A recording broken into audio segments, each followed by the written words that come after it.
Hey, welcome back, everybody. It's Law and Legitimacy, a special long-form edition with one of our favorite human beings and one of the most thoughtful men alive. No. I'm not talking about Joe Biden. I'm talking about Mark Meckler from Convention of the States. Mark, welcome back to Law and Legitimacy. Wait, you did say alive, though, so that was kind of redundant. That's a good point. Yeah, well, this will be a good conversation. I know maybe not as good as the one we first had on the airplane when we met, but I think it's going to be good. That was a remarkable circumstance. So Mark and I are both flying economy, not in some flight to somewhere, whoever. And I'm reading a book by Victor Hansen on citizenship. Yep. And Mark kind of gives me a weary eye and he says something about the book. And I'm like, uh-oh, I'm in trouble now. And one thing led to another. And man, that was a couple-hour flight that seemed to last about 5 minutes, Mark. Thank you so much for crossing the divide. Yeah, it's the funniest thing I got to, sort of tell on myself, because I looked at Norm, I'm like, this guy's an old hippie, like definitely not my kind of guy. Hey man, you want some granola? I got a Jerry Garcia Grateful Dead tape here far out. Oh, and I got a tie-dye tattoo on my butt. You want to see it? Elvis. That was my initial impression, right? And so I sit down and I'm just like, whatever. I don't normally talk to people on flights, no matter who they are, honestly. I'm usually working or reading or something. And so I'm sitting there thinking, okay, yeah, well, there's nothing there. And then he pulls out this book by Victor Hansen. I'm like, okay, now something doesn't match. I know Victor, he's one of my heroes. I think one of the greatest living intellectuals in America today, in the world today. And so I'm looking at this book and I'm thinking, okay, those two things don't compute. I gotta ask. And also there's a piece of this, Norm, I may not have ever told you. I love the juxtaposition. Like that kind of thing it just rocks my world. When I was in law school, I had a blue mohawk, if that tells you anything. Oh right? My gosh. So to me, kind of that like, wait, okay, I had one impression. I see something different. Man, that's my sweet spot in life. So at that point, when I saw that book, I knew I'm going to like this guy a lot. Well, it worked. And I, of course, didn't realize I was sitting next to one of the brainchilds of the Tea Party, of Convention of the States, and one of the most thoughtful constitutional scholars alive. And you're saying, wait, tell me about the 6-pound book he wrote that nobody reads on Amazon. No, I'm talking about the living Constitution. I'm talking about people who take ideas seriously and seek to make them work in the marketplace of ideas and in the hurly-burly of our lives. But, I'm assuming a lot of people know about you and know about me, and probably a lot of people know about neither. Mark, what is Convention of the States? Where'd you go to law school? Just quickly take us from law school to where you are today and how you got there. Okay, grew up in Los Angeles, went to you did? I did. Gangbanger, never mind. Hey, those were the good old days, man. This really literally Valley Boy days, and that was my era growing up. Went to school at San Diego State University, almost failed out, got a degree in English because I couldn't do anything else because I was frankly just partying too much. And when I was getting ready to graduate, I thought, I don't really want to be an English teacher, so what am I going to do? Oh, I'll go to law school. I like to read and write. I went to law school at University of Pacific McGeorge, which is in Sacramento, California, in the ghetto. I would call it a second-tier law school. It was good. It was very practical. I think I got a pretty good legal education there. From there, I went and practiced law as originally a title insurance defense attorney. Went to work for baby. Yep, developer next. Hi, I'll take a double dose of caffeine. I'm on my way to work. Yeah, about as boring as it gets. I really hated it. Hated the law practice generally in the law firm. Went to work for a real estate developer as general counsel. Loved that because I love business. I'm naturally an entrepreneur. From there, I went to work for a big hotel company managing all their real estate in North America. Loved that. Along the way, started a whole bunch of businesses, been in the restaurant business, the coffee house business, the manufacturing business, and ultimately stumbled into politics in 2009. The country was a mess. It was very divided. Obama gets elected president, helped found the Tea Party movement. I would say, frankly, by accident. I would say by God's grace. I had no idea what was going on, and I just stumbled my way into it. What happened? What happened there? So, you're moving along. You're a businessman. You're working the edges. You're finding yourself, and suddenly you find yourself transfixed by a nation. What was your perception of the world? Yeah, look, I hated the Bush administration. I was so frustrated. I remember there was a pivotal moment for me politically. I always paid attention to politics, and Bush said that he was abandoning free market principles to save the free market. And I just thought, that's insane. I mean, we've now gone down the rabbit hole, right? This is Alice in Wonderland stuff. This is not reality. I really hated that. And then Obama got elected. And I actually thought, so I was anti-Obama. I didn't like his history. I didn't like his policies, but I thought really important moment in American politics. One, I think electing the first black president in a country with our history is important no matter what, whatever you think of the man's politics. That was important. But the thing that I thought was most important is he promised real change. He said things were going to be very different in Washington, D.C. And he went there and it was exactly the same. It was literally more of Bush's policies. He said no lobbyists in the White House. The White House was full of lobbyists. He said no bankers in the White House. He just switched banks. The bankers were all in the White House. And I thought something really horrible is going on in our country. The electorate spoke and gave this guy a mandate for change. And he didn't do what he said he was going to do. I'll give you a particular policy issue that really blew my mind. You know, he said that on the first day in office, he was going to end don't ask, don't tell, an old military policy like you can be gay in the military, just don't flaunt it, or you don't need to talk about it publicly. Don't put an LGBTQ banner on your doorstep and then charge someone with a crime if they wipe their feet on it. Is that what you're saying? Yeah, exactly. So he said he was going to end that policy, which means way more open and out alphabet soup in the military. I didn't agree with that, by the way, but that's what he said he was going to do. And then he didn't do it. It was pretty astounding because this was a serious constituency for him. He ultimately did that, but it was not until his second term when it didn't really matter anymore. And the betrayal of all of his promises blew my mind. I realized this guy's exactly the same as everybody else. So we start to see a pushback against everything that's going on. There's this idea of the Tea Party that comes out of a rant by Rick Santelli on CNBC. Tell us about that rant, because I've got a question about the Tea Party. Sure. So Rick Santelli, for those of you who don't know, is a CNBC reporter. He's a business reporter. And he speaks from the floor of the Chicago Mercantile. I mean, this is sort of, and I don't mean this in a bad way, but this is the belly of the beast of the American trading economy. Most people are trading on the Mercantile Exchange. They're trading on stock exchanges. So these are serious people who trade for a living, right? That's a business. And so he's there. He's known for being a pretty conservative guy. And he does this rant. And the rant is basically there's going to be a mortgage bailout. Means that people who can't make their mortgage payments, the federal government's going to make those payments for them. This is an important idea that people need to understand. Your listeners already understand this. There's no such thing as a free lunch. When the federal government's going to bail out somebody who didn't pay their mortgage, it means you're going to pay for that. I'm going to pay for that. And it means that people who could pay their mortgages, people who acted conservatively financially, people who didn't get in over their heads, were going to be punished on behalf of people who got in over their heads. And part of an actual functioning market economy is some people fail and some people succeed. Some businesses fail and some succeed. And that churn is necessary in a capitalist system. And so they were going to prevent that churn by punishing people who had done the right thing. And he was outraged by this. And so he was speaking out against that. He was speaking out against the spending of all this money and printing of money. And what happened in New York, where the anchors were, they started to make fun of him and they started to mock him for this. And the traders were cheering him. They said, oh, the traders are cheering for you like you're some kind of a hero. And they were making fun of the traders. And he got angry and he just said, look, you guys have no idea what you're talking about. Those traders, they understand the American economy. They're not cheering for me. They're cheering for the idea of preserving a market economy. And then he said the fateful words. He said, you know, we need a new American Tea Party. And I'm going to propose that we have a Tea Party event on the shores of Lake Michigan here on July 4th.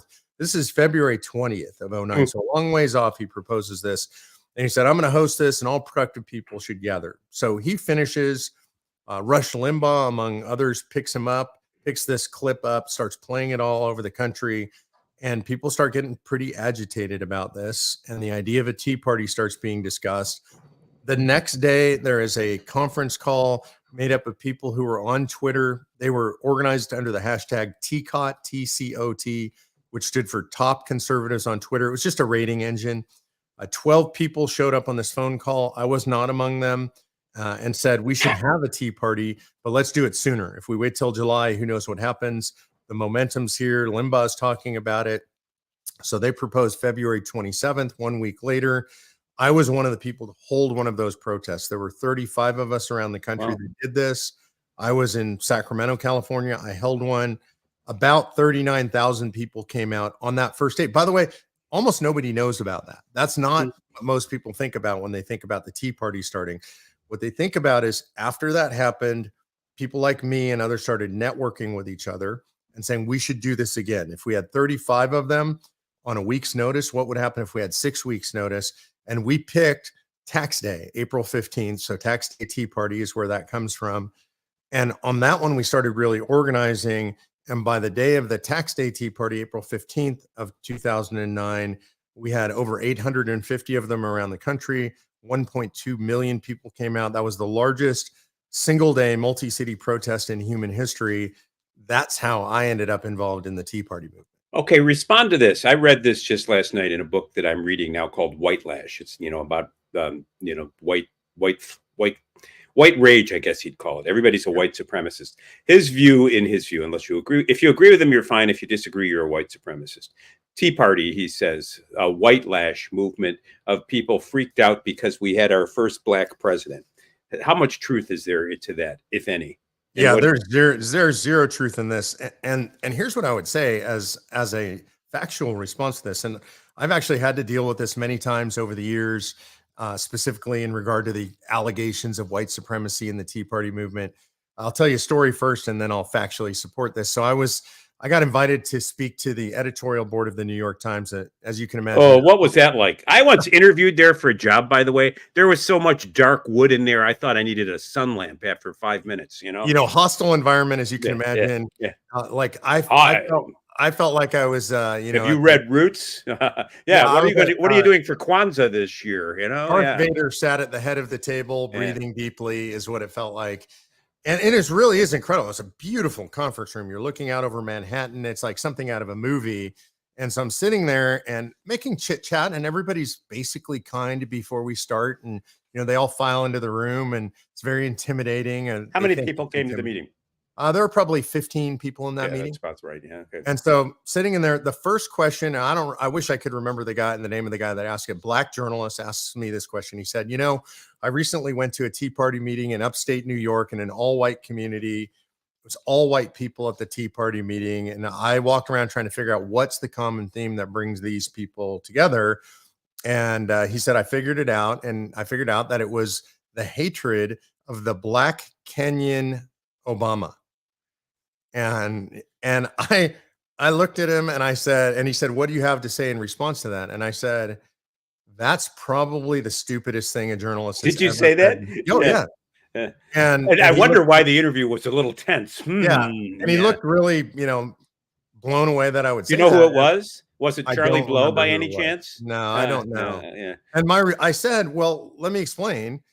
So if we're a white supremacist movement, as you're alleging, then I'm sure that would be on the front page of the New York Times with all the backup, all the investigative journalistic power that you have. That story would be front page and be repeatedly on the front page. And unless I missed it, it's never been there. Mm-hmm. And he just stared at me and I said, by the way, that story's never been on ABC, NBC, CBS, PBS, you name it. No outlet has ever been able to find or factually demonstrate the racism of the Tea Party. So my question is to you then, are you alleging something that's just ridiculous and absurd, or are you helping to conduct the greatest cover-up of white supremacy in the history of the United States of America? And what was his response? He just stared at me. Yeah. No answer. And that was it. And by the way, the rest of the interview was pretty cordial. Nobody came at me like that. Everybody asked reasonable questions. I just look, when you deal with journalists, and I'm dealing with this right now, they attack all the time. When you deal with journalists who are of the opposition party, and they're not even journalists anymore, in my opinion, the only way to deal with them, if you're a professional, if you're like you or me, and we have to do this for a living, is to be absolutely brutally and viciously direct with them. They are the racists. They are the people stoking division in this country. They are the people lying to the American people. So I call them out on that. And I would say, by the way, to anybody who's watching who might have an opportunity to talk to the media, generally my advice is don't. Yeah, no kidding. Just Well, hey, don't. so take us from the Tea Party to convention of the states. I mean, we only have 7 hours here, so we need to be, we're Uh, we've got the better part of an hour, maybe a touch more, but not a lot. So take us to convention of the states. We're familiar with the Tea Party. What okay, is it? so What are you trying to accomplish? And then let's move into a discussion of the standoff between the federal government and Texas, because I think sure. that's one of a constitutional moment of of great significance for our time. Absolutely. So, look, in the Tea Party movement, we had a lot of success. In 2010, we elect the largest swing class in history since 1938 in Congress. And my belief as a naive newcomer to politics is everything's going to change. You have a wave election, right? Everything's going to be different. I was there on Capitol Hill when those guys got sworn in, and they got eaten by the swamp, drowned in the swamp within literally minutes, some minutes, hours, days. We lost virtually that entire class. Within 2 years, I was pretty depressed, and I'd given up my career, my legal career. My wife and I had spent all our money doing all this stuff. I felt like nothing was changing. So I was getting ready to leave politics. And then I had a guy who's become one of my closest friends ask me a question. His name's Mike Ferris. He's the founder of the homeschool movement in America, Mhm. argued before the Supreme Court many times on religious liberties issues. Real genius. Recently was the president and CEO of Alliance Defending Freedom, Religious Liberties, 13 cases before the Supreme Court, won 12 of them. So Wow. he came Yeah. to me and said, are you happy with what you've accomplished in politics? And I said, no, I'm miserable. It's been a waste. And I'm really frustrated. Nothing's changed. And he said, well, you're approaching the problem incorrectly. You think that we have a personnel problem, but we don't. We have a structure problem. The system was built by the framers to take bad people in, create the right incentives, have the right checks and balances, that we could take all the bad people in that you want to put in the system, but we broke the checks and balances. We've broken the system. And so unless you fix the structure of the system, you're going to get bad results out of that system. And he went What through does he mean? What does that mean? I'll give Give you us an some example. specific examples. One is the 17th Amendment was a very terrible break. So most people don't know. I didn't know coming out of law school that we used to directly elect or not directly elect our U.S. senators. In other words, the state legislatures appointed U.S. senators, and their purpose was to represent the state government in Washington, D.C. It had nothing to do with representing the people. The people were represented in the House of Representatives. Each state had two representatives in Congress through their senators. So you get the 17th Amendment. It says we're going to directly elect our senators. That made them much more like members of the House of Representatives, except much less accountable. How do you represent, say, in Texas, 38 million people? You can't. Yeah, and you're only with an election every 6 years, right? Right. Yeah. So it's just impossible. So they became beholden to and enamored of Washington, D.C. instead of their own states. So that's a functional structural break in the system that shifted the balance of power. A lot of it was done by our federal courts, a place that you know well. And the courts over time began to defer more and more to the authority of the federal government. And And of course, the 13th, 14th, and 15th Amendment, which is referred to by many people as the second founding, an organic shift of the focal point of government from states to federal government. absolutely. And so all of this stuff happens over time. I shouldn't say just starts, but happens over time. If you look at the timeline, really for about the first 100 years of our system of federal government, the Supreme Court defers to the framers pretty regularly and liberally. I don't mean that in a political sense, but they're looking back. What did the framers intend? What were the limitations placed around the federal government? Well, after about 100 to 115 years, they just discard that and they just start inventing things out of whole cloth. So this is where we get, for example, the reinterpretation of the Commerce Clause. The Commerce Clause, a very short clause in the Constitution, gives the federal government power to regulate interstate commerce. In 1787, regulate means to regularize or smooth over. It doesn't mean to have administrative agencies writing tens of thousands of pages of regulations. It just means smooth it out. Commerce actually means the shipment of goods. So what the clause was intended to do is to give the federal government to smooth out the power to smooth out the shipment of goods across state lines. Because in 1787, when we're in convention, New York and New Jersey are about to come to blows, military blows over a trade war over tariffs. And the men in that convention are just acknowledging, well, this isn't going to work. We can't go to war against each other. So let's let the federal government be the arbiter of that kind of thing. Well, in the early 1930s and beyond, the Supreme Court said interstate commerce means anything that affects business in any way that flows across state lines. It's not what Yeah, the I think, what framers. is it, Wickard or Willard versus Filburn? That's the famous case of an agricultural regulation designed to regularize interstate commerce and in the sale of agricultural products. This guy is growing wheat for his own home, Yep. and he gets zapped up by the feds. He says, "Well, this has nothing to do with interstate commerce," and so the Supreme Court adopts the test. Well, it affects interstate commerce, and I think it took 60 years or so before we finally got a Supreme Court that reversed something, saying, no, it's not interstate commerce. And this came in United States, or the Morrison case, and in the Lopez gun-free school zone case, where the court finally said, hey, you know what? Not everything that happens affects interstate commerce. There has to be some limit. And people are still outraged by those. Some people are still outraged by those decisions. Well, and look, I think Wickard v. Filburn, to fill that out, it's even more crazy than you make it sound, because the government's argument in that case is actually, well, you didn't do anything. And so, of course, that's interstate commerce. And he's, what do you mean? Because I didn't, yes, I didn't do anything. And they said, well, because you didn't buy wheat on the interstate markets, and because you didn't sell wheat on the interstate markets, that has an effect on those markets. So in other words, if you do nothing, nothing is something that allows the federal government to regulate you. And well, so let's talk about Convention of the States and where you're at now. So what you've described is a transformation in American politics from a state-centric system arising out of the Articles of Confederation, the perceived shortcomings of it. We adopt a constitutional convention. We have a constitutional convention. The states ratify something, separation of powers within the federal government with limited powers to the federal government. Right. Enumerated powers, the police powers for health, education, and welfare to the states. Along comes the 13th, 14th, 15th Amendment. We rejigger the mix, and now we have an expansive federal government, and we begin to experiment with the idea that government's role isn't to regulate, but to make life better.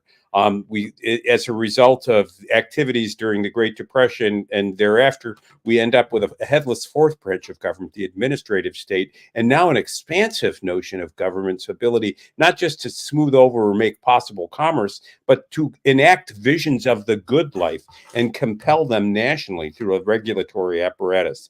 Whether the framers intended that or not, it's a remarkable change in perspective, or so it seems to me. Yeah, I mean, and I think it's pretty clear from the context during the time of the framing that that's not what they intended. These were self-reliant men who built a self-reliant society. They didn't believe in the government's intervention in everything. They were anti-large centralized government. That's why they had actual enumerated powers. Everything else remained to the people in the states. So this was definitely not their vision. And I think one of the best examples of that is the debate between Hamilton and Jefferson. We're all familiar with that. Hamilton is the big government city guy, Jefferson, small government agrarian guy. But there's something that they agreed on that's really not discussed very often. That's what they called exclusive spheres of influence. And what they meant by that is if the federal government can do it, then the state governments can't, and vice versa. And it was common sense to them. Like, how can you follow federal law on the same subject that you're following state law on if those laws are different? And the reality was they never intended, for example, the federal government is regulating the environment or energy or education. And then you're trying to deal with those same regulations at the state level and the local level. It just doesn't make any sense. So they intended that the federal government have power over the things they gave it power over and no more. And those boundaries have now been long exceeded. That's actually what Convention of States is all about. So you believe you believe we need a new constitutional convention, and that the Constitution gives us the ability and the means and the right to call for one. Tell us about that. Yeah, and I want to clarify, and this is really important. Three lawyers here talking. We should clarify the language, because when we're dealing with the law, language and precision in language really matters. So a constitutional convention is a term of art. And using a big legal word, it means a plenipotentiary or all-powerful convention. A constitutional convention would draft a constitution from scratch. I'm completely opposed to that. Okay. Thank you for the clarification. Yeah, so this is an amending convention under Article 5 of the United States Constitution, which says that we as states have the right to gather in convention to propose amendments. And if we look at it in context of when that was put in the Constitution in 1787. There's actually a particular day, September 15th, 1787. Colonel George Mason addresses the men assembled. This is 2 days before the end of convention. They're done. And he says, look, we have a real serious problem. We gave the power to Congress to propose amendments, but we never gave it to the states. And do we really believe that a federal government that becomes a tyranny will ever propose amendments to restrain its own tyranny? And what's interesting about that point in Madison's notes at convention is he has something very short. His notes are pretty thorough. At that point, he says in a Latin abbreviation, nin com, which stands for no comment or no debate. In other words, there's no debate about this. They all agree the states are going to need to do this, and they vote and unanimously insert the second provision that allows us to call an amending convention. And how does that work? How do you do that? Right. So we've never done it, by the way, in the history of the country. So this is put in 1787, ratified in 1789. What it says is when 2/3 of states make application to Congress for a convention, then Congress shall call that convention and name the time and place. Does that convention have to have in mind a particular amendment, or does it just say, hey, we want a convention so that we can discuss things? So I would argue that history and practice show us that it has to have a particular thing in mind. And if it's never happened, history doesn't show any light. Practically speaking, if it would be a runaway convention, if they just agreed, then it would become the very thing you said it's not. Right. So isn't there some, are we playing with fire here? Do we want to set the house on fire? History does tell us something, because there have been over 400 applications in the history of the United States of America. Those are on file with the federal government. We've never had 2/3 that match where the states. Where do you find these things? If somebody wanted to read through them, that would be an interesting history in and of itself. Yeah, it's out there, and you can go to the Library of Congress and you can search those documents online. There are law review articles that have been written about that as well. And so they will catalog all of those for you. We've gone through and cataloged those things for different purposes. There've been over 400, they just never matched. And so there are people who argue, well, we should have a convention because they don't have to match. But the reality in practice and history around the Constitution is everybody has agreed for 400 years for over 400 applications in 247 years that they have to match, or at least come. So in other words, for your view is that to have an Article 5 convention of the states, each 2/3 of the state would have to, 2/3 of the states would have to want to have a convention on a particular topic. Yeah, and that makes sense. And would they have to agree? Would they have to agree to identical language? They have to agree to identical subject matter. And so I want you to just kind of walk through that logically. Imagine if a state says, hey, we want to have a convention to talk about the balanced budget amendment, and then another state says, hey, we want to have a discussion about term limits. Well, they haven't agreed that they want to come together to talk about the same thing. Right? So two states, and consider this like a contract, right? I want to buy your Toyota and you want to sell me your refrigerator. We don't have an agreement. Here's the problem I have, and to help me understand this. Yeah. If 2/3 of the state have to agree to identical language in order to have a convention, why don't they just propose an amendment rather than the convention? Because the convention always suggests we're going to have the something like what happened when the Constitutional Convention was called at the time of the founding. Let's tweak the Articles of Confederation. Nah, let's just let's rejigger the whole thing. Wouldn't there be a danger of that happening? So why not just go the safer course and propose an amendment? Okay, so there's layers to that onion you just set on the table. I'm gonna have to peel those. Make me cry. So first is the reason that the answer to your specific question is because it is a convention. How do we know what a convention even is, right? And the way we know it by history and practice, we know what all those men thought a convention was. In fact, everybody in the 1787 convention had been at previous conventions in the 11 years prior to 1787. So they had all been at interstate conventions. They all knew what they were. The term convention actually meant something very specific to them. And a convention was always a deliberative body. Okay. There was a place where they went to propose things, debate those things, amend those things, and then vote on those things. So when they put this provision in to have an amending convention, that's what they were all intending, because it's the only thing they knew when they wrote that. So we look at history and context to try to determine what the Constitution meant. So I would say that's the first and most important thing. So if you were to propose an amendment and say it's this particular language, you're actually now not operating under the second clause of Article 5 of the Constitution. That's something entirely different. We don't have a mechanism for that everybody has to agree to language in advance, because that would no longer be a deliberative body anymore. It wouldn't be what the framers intended. So I don't think that that's a constitutional process to propose specific language in advance. All right. Well, Right. so you get these people together for a convention. What limitations are they going to have on what they can do? All right, I'm going to back up one layer because I'm still peeling the onion. Okay. I'm crying. I am going to make you cry here because I'm going to fix some history for you, or maybe I'll make you happy. So there is a misunderstanding of what happened at the convention in 1787 that is a slander to the framers of the Constitution, because people say, oh, well, they only gathered to amend the Articles of Confederation and then they did all this other stuff. And so that's essentially, I would argue, a breach of their duty. It was an illegally adopted or proposed constitution. I think there's a lot of things that flow out of that. The problem is it's not true. And where we get this idea that they were there to amend the Articles of Confederation is from Congress.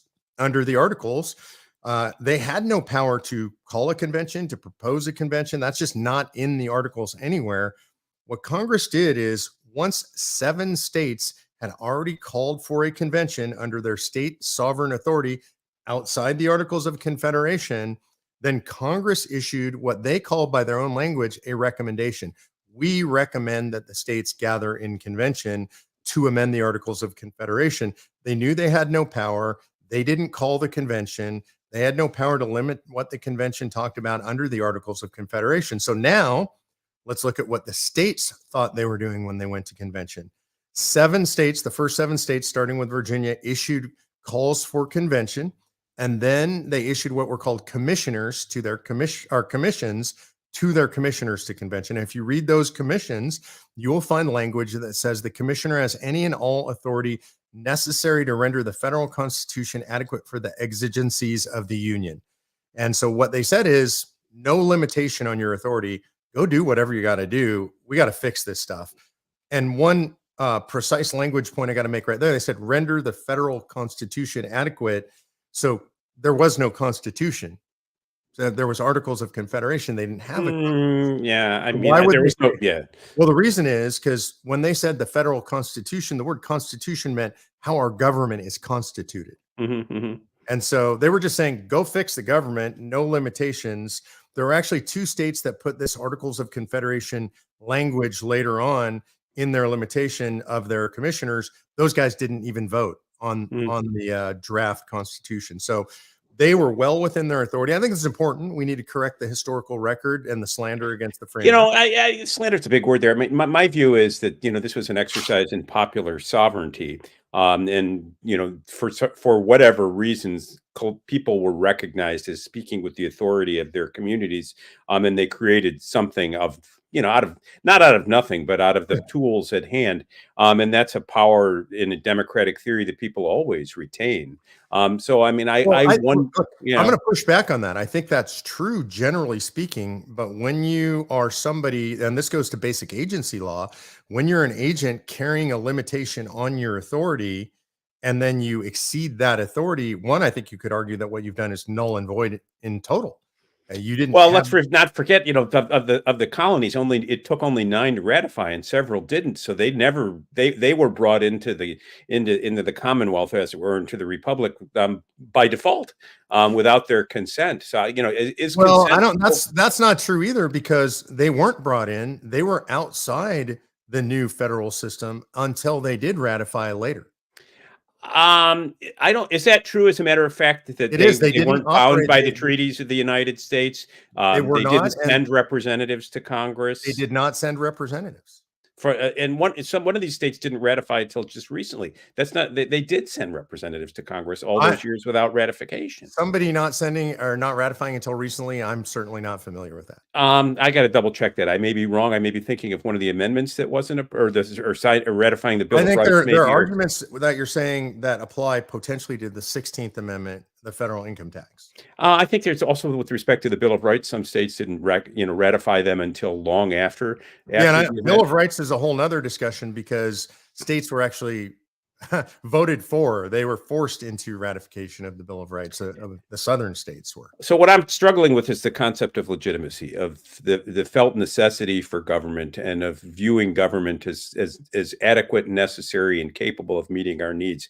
And I'm wondering whether calling a convention of the states might be an implicitly dangerous thing to do. That it might be, putting the gasoline can dangerously near the fire. What could happen at a convention of the states? What do you imagine happening?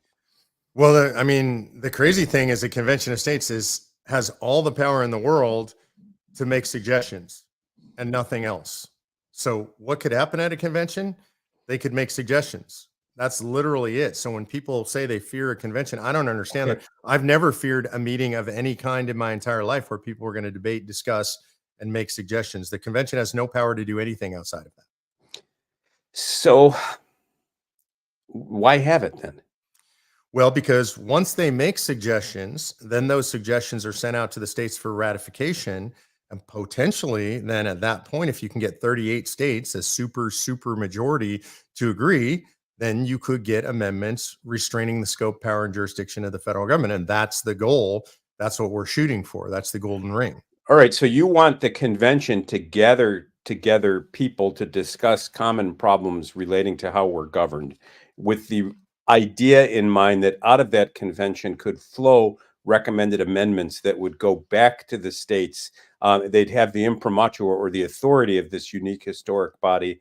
And then the states could either take or leave those amendments. Is that it? That's correct. And the process for this in the states is really important. This is Congress's other role. They have a role in deciding the time and place of convention, and then they decide mode of ratification. Mode of ratification, one of two: either the state legislatures ratify or by state ratifying convention.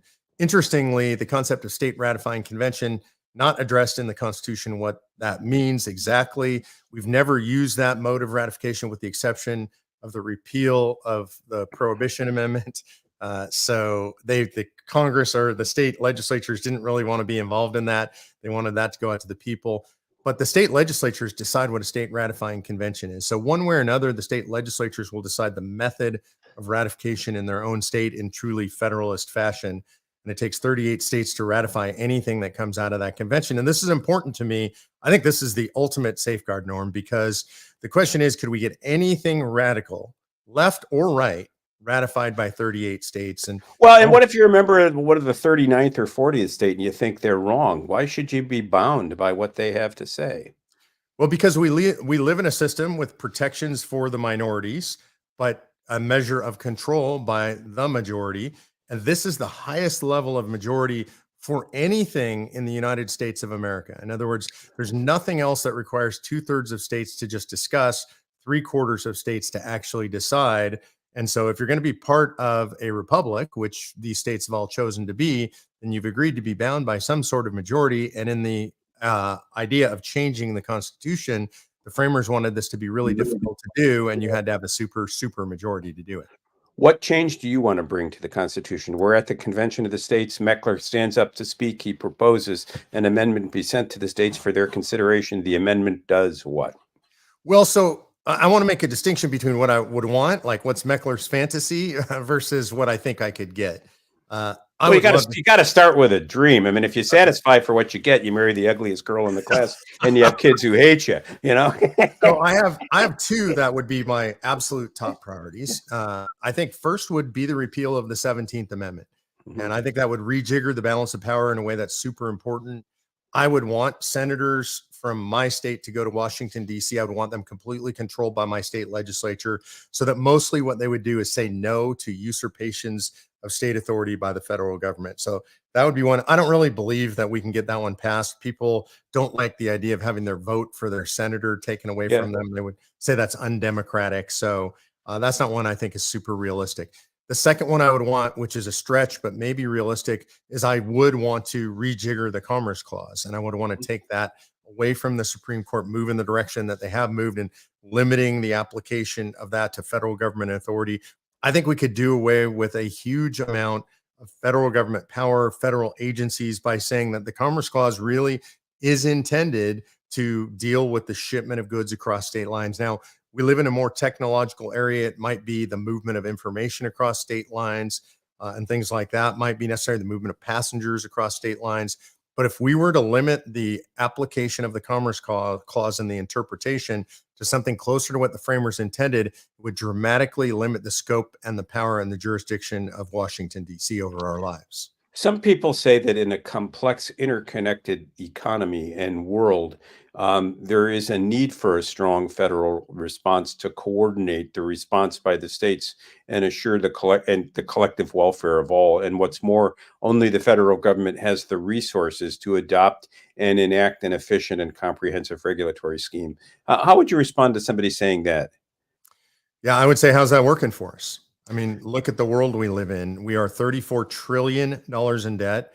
I would argue that there isn't a human being on this planet that even understands what $1 trillion is. A single $1 trillion, if you stacked up $1 trillion bills, that would reach to the moon and back 8 times. We don't even understand what that kind of money actually means. We're in that amount of debt. We have the highest debt to GDP that we've ever seen in human history. No country has ever survived this without a massive economic crash. You look at the government's centralized, quote unquote, response to COVID was a complete and total disaster. You look at the central government's attempts to control our speech, to control our elections, all disasters. So I think we've done that experiment pretty extensively, and we've proven it to be a complete and total failure. And the most prosperous part of our country's history, we go back to the times when we didn't have everything centralized. So I would say history is on our side, and we should move back in that direction as far as centralized government control. So I understand anew the significance of the Convention of States. In other words, this is a desire to rejigger federalism back to where it was prior to the 19th century. I think that's the perfect summary. Look, I've been talking about this a lot. I'm actually writing a book on this subject right now. The working title is The Great Decoupling. The country's coming apart. Nobody thinks that it's not coming apart. We don't like each other. We're fighting about everything. Democrats. I like Mike fine. Well, I like you guys, but we're kind of on the same side. So look, people are being encouraged to hate each other. We have cultural differences. We have political differences. We have worldview differences. And so if that's going to continue to happen, and I would argue that's inevitable, that's human nature. And the question is, can we stay together? What happens if we're going to come apart? There are 3 possible scenarios as I see it. Number 1 is we have a civil war, and I'm anti-civil war. I'm surprised I got to state that, but otherwise I'd be accused of it. It's a bad idea. We shouldn't do it. Over 700,000 killed or maimed or missing in the first civil war in this country. It would be millions if we were to do it again. There's nothing good about that. And so we shouldn't do that. We should try to avoid that. Second, I have people tell me, well, we just need a revolution. So different than a civil war, we just need to overthrow the central government. Again, that's just a war. It's not going to happen. Another version of that is we should have secession. I live in Texas. Texans like to talk about secession. Not practical, not reasonable. Texas can't defend itself on the world stage. We don't have international scale armed defense here in Texas. We need each other as a country. There are existential threats. So if we can't just blow the whole thing up, which I think is a very bad idea, how do we stay together? And the only way that I know of is to come apart while staying together. And the definition of that is federalism. Federalism is a system of government specifically designed for people who don't like and don't trust each other. If you go back to our form of government, how it was formed, you go back to the Articles of Confederation. They created a government for people who hate each other. No power to the central government. I don't trust you. You don't trust me. So we're not going to allow any say over our mutual affairs. Didn't work. So we created, out of our distrust and dislike of each other, out of our differences, this system of federalism, which said we're going to do the few things that we really have to together, and everything else the states are going to do on their own. And I think that's how you keep the country together. That's how you stop all of this division. Talk to us about the immigration standoff at Eagle Pass in Texas. Yeah, go ahead. We get there, I wanted to ask Mark. Mark, do you have a view of Vivek Ramaswamy and his platform specific to the, I guess, the existing federal regulatory and bureaucratic overlay? and how that may coincide with your objectives at Convention of States. I can pull up a tweet here that I think may be helpful for us. But he was talking recently, I think a couple of days ago, on his X account about the power of his endorsement, and he actually attached strings to his endorsement, saying that plenty of people are asking me for an endorsement, so here's the criteria that you'll need to swear by effectively in order to receive my endorsement. And I'll pull it up here now. And sort of while you kind of think through, I guess, a response to this, maybe you don't need to think, but just, Norm, here's this. He says the people that we elect to run the government should actually run the government. And he sets out A, B, and C for that. 2, the first and only moral duty of the U.S. leaders is to the citizens. Goes through A, B, and C to that. 3, public service is about serving the public, not oneself. A, B, and C to that. 4, the absence of national pride is an existential threat to our nation's future. We must fill that void. And I think that a lot of this sort of coincides with, Mark, you talked a lot about your life as a practitioner, in particular in real estate development. Perhaps better than the average attorney, how much friction there is in between the idea, the procurement of raw real property, and the realization of commercial, residential, a mix thereof, of a fully rented and or sold functional development. And I think that Vivek, having come from the pharmaceutical world, knows that at a level similar to yours, albeit different flavors. But me existing within the beverage alcohol framework and a lot of the real estate development framework, I think that where we align is that there is this inherent recognition that there is a very, very thick and almost impervious layer between citizens, what we like, what we want, our own sovereignty, and almost business decisions being made for us by those who are not objectively our betters, but rather are installed into positions that are almost designed to create inefficiencies in the marketplace. So I know that sounds like a long question, but do you have any thoughts on Vivek's rise to popularity and visibility and what he's stating on his platform before he decided to exit the race? Yeah, look, to me, Vivek is the clearest articulator of the principles I believe in of all the candidates out there, all the public figures speaking out there. I don't agree with 100% of anything anybody says, but I agree with most of what Vivek says. You can tell because he heartily endorsed Convention of States. Like, he understands that this is a methodology that we need to use to restore the federal government to the status that he believes it should be. So very little daylight between me and our organization and him and what he believes. Everything that he wrote there in that tweet and that X post, I'm in agreement with. So I guess my question is, he believes strenuously and explicitly that much of what you're talking about here can be accomplished through the federal executive branch. So is there any room for daylight between those two things? What can the federal executive accomplish that Convention of States may not, and vice versa? I think there's a lot of overlap, and excuse me, one of the big differences is the level of permanence. Right. So one of the things that we saw with Trump and then post-Trump is everything, or the vast majority of what Trump did, got reversed virtually immediately by President Biden. This ties into Norm's question about the border, right? Everything that we did, that Trump did to lock down the border, got reversed on day one by President Biden. So part of what we're trying to do is to say to the powers that be who are on our side, we want you to go do all this good stuff. Everything that Vivek says, some of that stuff we should ensconce in the Constitution and make it permanent so that it isn't simply and easily reversed by the next administration. Well, apply that to the immigration context. What's the solution to the Eagle Pass standoff? Yeah, so look, or is it a standoff? You're down in Texas. I read about it. I imagine what's going on. I've frankly lost track in the last couple of weeks. Yeah, so look, it is a standoff in a technical legal sense, I would say, Norm. It's not quite as intense as I would like it to be, honestly, and as people think it is. There's a very small portion of the border. We have about a 1,200-mile border here in Texas with Mexico. There's about 2 miles of it now that have been secured by Texas National Guard, by our Department of Public Safety, DPS, and that's the stuff we're hearing about, this Shelby Park standoff in Eagle Pass. The vast majority of the border is still wide open, and there's only so much that Texas can do about it.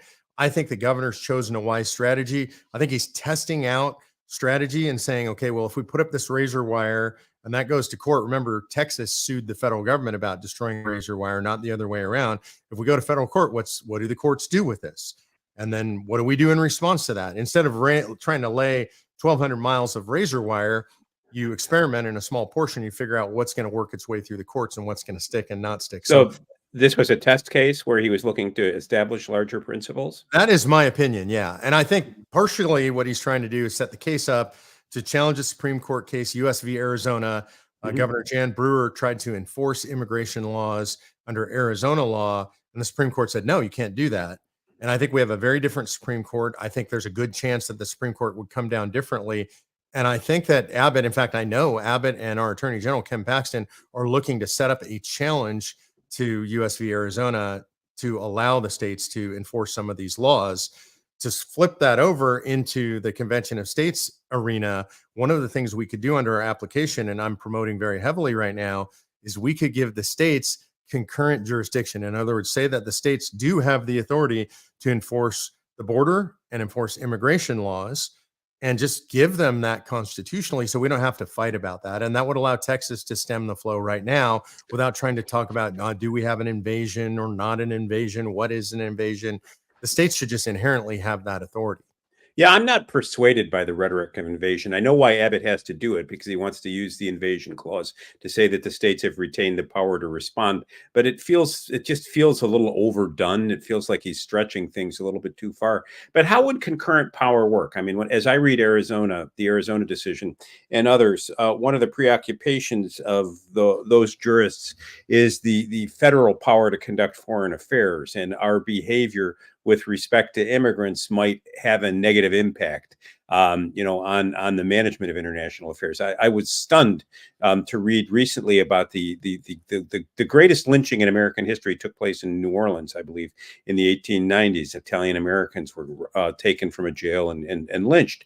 Thereafter, the Italian government lodged a protest against the United States, and the president, I can't recall who it was at the time, created Columbus Day, I believe, in 1892, largely to pacify the Italians, the Italian government, and our diplomatic relations were, I guess, if not restored, smoothed over. So what about the argument that if you give states concurrent power at the borders, they're going to be interfering with the United States' power to conduct foreign affairs? I don't think that's an illegitimate argument. And I think if we were not in a time when our federal government was failing to enforce the laws at the border, we wouldn't have to be talking about this. So yeah, fair enough. So what about that failure? So we've got this federal system, and the people of Texas, you live there. I mean, you're expecting something for the bargain of affiliating with the United States. And you've got a federal power to control the border that the feds refuse to enact. And there's claiming that Texas can't do it either. So therefore, the result is a council of despair. Hold your nose, hold your nose, and if you don't like it, move to California. I guess is that I mean, where do we go from here? It seems like an unworkable mess. Well, I mean, again, this is why I'm saying we should clarify this in the Constitution, give the states the power to do this in the event that the federal government is not doing it. And again, that does impede federal authority. So I want to just openly acknowledge that this is an area of the broadest federal authority, according to the Supreme Court, right? The Foreign Affairs Authority and to control our borders. But we have a problem, a now real life practical problem that the framers never really anticipated, is that the federal government would fail to uphold its own laws. So we're gonna have to do something that is now above and beyond what the framers actually anticipated. I suspect there could be a real appetite for a convention of the states on that dimension. I mean, this is an issue that I think grabs more people immediately than an erudite discussion of the Commerce Clause. I think once you know about the Commerce Clause and its history, what you're saying is obvious, but you've got to pay your dues. I think people are paying their dues every day they drive into their cities with respect to the immigration crisis. Are you seeing a gathering storm there of folks interested in a convention of the states? Yeah, we absolutely are. Like, I travel to state legislatures every week. I'll be in Tallahassee in Florida next week. And the week after that, I'll be in the Arizona legislature. And so I talk to legislators all the time. And this issue, the border issue, is actually uniting them in favor of convention of states. Put all the other issues aside, all the other stuff we can do. Every state is experiencing just terrible consequences of the open southern border. Frankly, at this point, most people aren't paying attention to it, but the open northern border as well.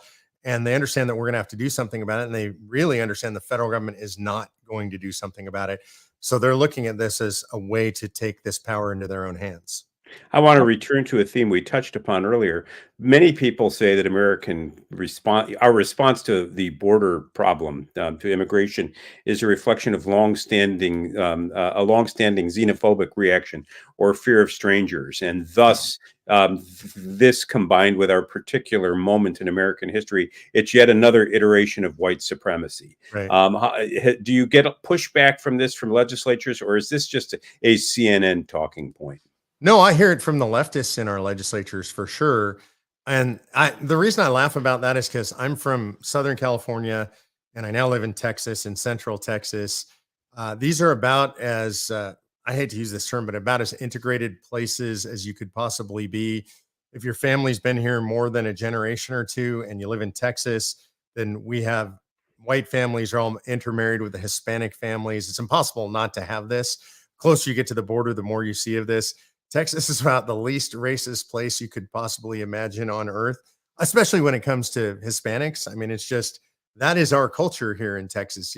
It sounds funny in its commercial, it's Tex-Mex. Well, we are Tex-Mex here in Texas. And so the idea that there's some kind of fear of the other or xenophobia in Texas is really hilarious. Interesting. Well, I mean, you wouldn't know that reading what intellectuals have to say, and I don't know why I bother, but I guess because I'm confused and trying to get my bearings in a confusing world. How can folks learn more about the Convention of the States? Where do they find you? How can they find out what's going on in their own state?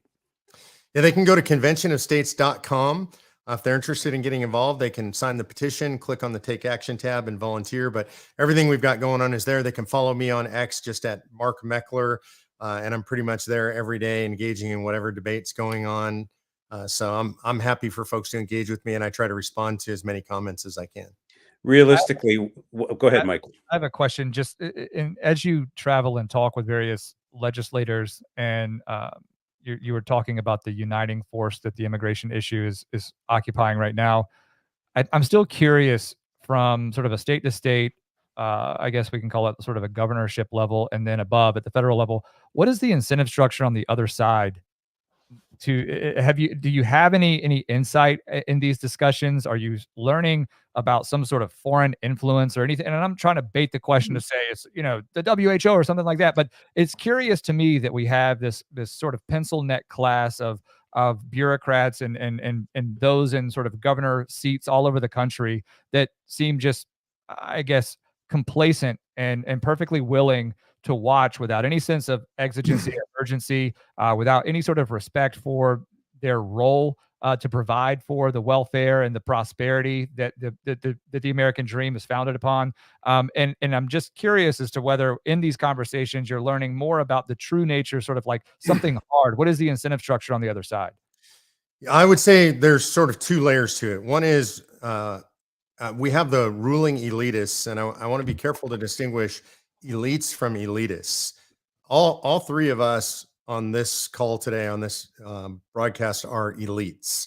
And I don't mean that to make us sound better. I feel good. I'm sorry, excuse me. I mean, sorry, all of us had a chance to get an advanced degree, right? Hopefully, as lawyers, we've made a decent living in our lives, and we have the time and the luxury to dig into intellectual issues, and that would make us a quote unquote elite. And again, I don't mean that to make us any better. I'm just using it as sort of a definitive word. What we have in Washington, D.C., what we have in these state capitals at a high level are elitists. And these are people like us, probably privileged, had the opportunity to get advanced degrees and the like, but they believe they're better than everybody else. And they believe that they should control everything and tell everybody else what to do. And so I think that's what we're dealing with is we now have this large class of elitists who are in charge of academia. They're in charge largely of government. They're certainly in charge of the administrative agencies. And these are the folks that are driving the policies that are different than what regular Americans want and regular Americans need. They don't care. These people are going to cocktail parties. My friend Andrew Clavin over at the Daily Wire was describing being at Kennedy Center last week. and for a musical performance. And he's there in Washington, D.C. at Kennedy Center. And they couldn't get a reservation in the restaurant. So they went to the cafe, the diner, essentially at Kennedy Center, and that a single glass of wine was $40. And that he's surrounded by all these wealthy elitists in Washington, D.C., a lot of young people who can afford a $40 glass of wine. I couldn't afford a $40 glass of wine. And this is what they're doing. And they're trying to decide what's best for the rest of us in society. So I think you have a lot of that. And then to get into sort of big picture philosophical stuff, it's Marxism. I mean, this is all coming out of and rooted in historical Marxism. Critical race theory, critical theory generally comes out of Marxism. These are ultimately Marxists, or they've been influenced by Marxist thought, and they're looking for a Marxist transition in the United States of America. One final thought, Mark, and we'll give you the chance to pivot off any way you like. You know, we haven't talked about the World Economic Forum, the UN, Davos and company, but it seems to, but this is obviously comes to mind as you talk about elitists. There are those who say that with the emergence of big data, there are best practices and ways to solve what you referred to as existential, or resolve existential threats, whether they be public health in origin, or climate in origin, or global poverty in origin, and that we ought to be yielding our sovereignty, as it were, to these international institutions in the name of global equity. This flies not just in the face of U.S. sovereignty, but of the Convention of the States. And I view the populist impulse as a reaction to that. But where you know, what's your take on global institutions, and to what extent should we give them heed, or should we heed what they say and contribute to their efforts? Well, I'm going to start simply because I'm a simple grassroots guy, and I would say they could screw off. I mean, to be blunt, I despise them. My name is Klaus Schwab. You are going to eat bugs and enjoy it. You'll own nothing, but you'll be happy because I can manage you. You've Exactly. all write your history, a brief history of everything. You can read it and understand your place. That's you don't exactly, like this, Mark? Why? That's What is the exactly matter correct. with you? Trust So and obey. They can screw off is where I start. But I would Screw say, off. Is that another way of saying fuck off? yeah, I mean, I try not to. Whoa! You know, that's a little harsh. Be still my beating heart. I'm going to clutch my pearls because you used. Oh my gosh! Let's clutch in unison. Anyhow, screw off will work for these. So okay, look, I think I'm a fan of big data. I come out of the data industry. I love technology. I think we should embrace technology. We should use it to give us advice. You know, this is the same thing I tell people about their lawyers. And you guys are lawyers. You're in the practice. You have clients that come to you. You represent those clients. And then what do? Is you do your research. You figure out what your opinion is on something, and then you give them advice. And then a smart client understands that you just gave them advice. You didn't tell them what to do because you work for them. Yep. And so that's a good lawyer-client relationship. That's a good doctor-patient relationship. Your doctor says, well, I think you should be on this med. You should be smart enough to say, well, that med has side effects I'm not willing to endure. So no, I don't want to be on that med. And I look at big data and all of this stuff that we're learning, computer learning, the same way. Show me the big data. I'm happy to look at it, and I'm happy to decide whether I want to follow that. I'm not willing to let somebody impose those solutions on me, because what we've seen, especially in recent modern history, is they're wrong a lot of the time. So what you're asking for is a system of government that increases our sense of agency and ability to make decisions for ourselves. Some people question whether we're being educated to do that. What if you could recommend to our listeners one book that would give them an introduction rather to civic virtue, or would serve as a springboard to what they should be reading and thinking about? What would that one book be? Yeah, you know, probably the most readable, interesting book in years. This is it's several years old now. It's Ben Shapiro's Right Side of History. And the reason I like that book so much is I think we have to have a grounding in Western civilization and what makes Western civilization so unique. And what makes it unique, simply put, is the intersection of Jerusalem and Athens, our logic, our science, our math, our systems of government, with our heart and our spirituality. That comes from Jerusalem. And so when you intersect those two things, you get the genius that is Western civilization. And Ben lays that out in The Right Side of History in a very simple, readable, and enjoyable way. So that's the book I would start with. On that happy note, in praise of Western civilization, Mark, thank you for spending an hour with us.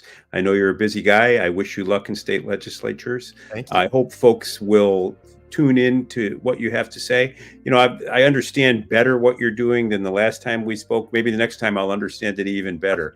But Mark, thank you for joining us. Mike, thanks for hosting us. Oh, of course. Thank you, Mark, for being here. Please, I'll make sure to put all the information to what is it, COS Project on X, at Mark Meckler on X, and then links to the website, ways to get involved. Until next time, Mark, thank you again for being here. Thanks, guys. Appreciate it. Peace out. See ya. Everybody.